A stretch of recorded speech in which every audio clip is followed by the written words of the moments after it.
पाठ 10। अर्जुन सिंह।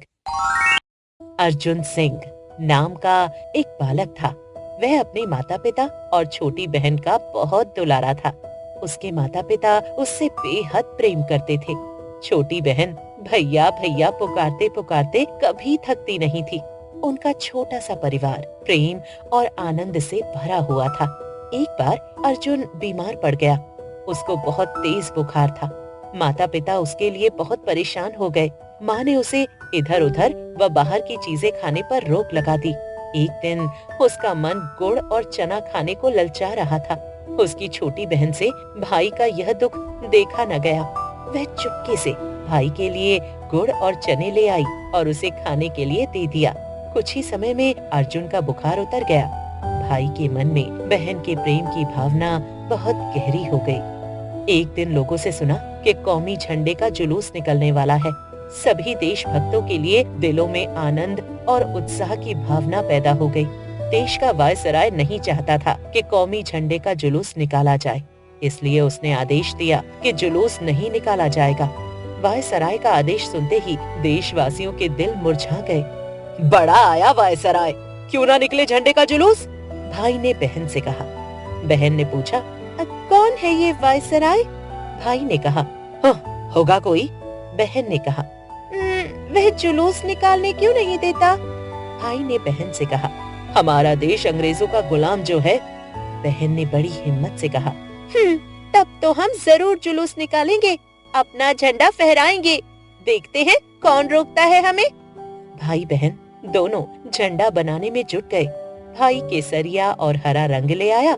बहन ने अपनी चुन्नी से झंडा बना लिया। दोनों ने मिलकर उस झंडे पर केसरिया और हरी पट्टियां बना दी। भाई ने उस झंडे को खेलने के डंडे से बांध लिया। झंडा बहुत ही सुंदर और आकर्षक लग रहा था। भाई ने दाहिने हाथ में झंडा थामा और जुलूस में भाग लेने चल पड़ा। बहन भी उसके साथ जाना चाहती थी, परंतु भाई ने यह कहते हुए उसे रोक दिया कि जुलूस के साथ बहुत दूर तक चलना पड़ेगा। भाई की इच्छा थी कि उसकी बहन उसे रोली का टीका लगाकर उसी प्रकार विदा करे जिस प्रकार प्राचीन काल में राजकुमारी अपने भाई राजकुमार को विजयी होने की मंगल कामना के साथ रोली का टीका लगाकर युद्ध के लिए भेजती थी। भाई की इच्छा को समझते हुए बहन दौड़कर रोली, चंदन, दीपक और चावल से सजी हुई आरती की थाली ले आई। उसने भाई की आरती उतारी, उसके माथे पर रोली, चंदन और चावल का तिलक लगाया। भाई ने माता पिता का आशीर्वाद लिया। बहन ने विजयी भव कहते हुए भाई को जुलूस में भाग लेने के लिए भेज दिया। वह झंडा लेकर जुलूस में आगे बढ़ता जा रहा था और बहन दरवाजे पर खड़ी उसकी ओर देख रही थी। कुछ दूर जाने पर सिपाहियों ने उसे रोका, परंतु वह न रुका।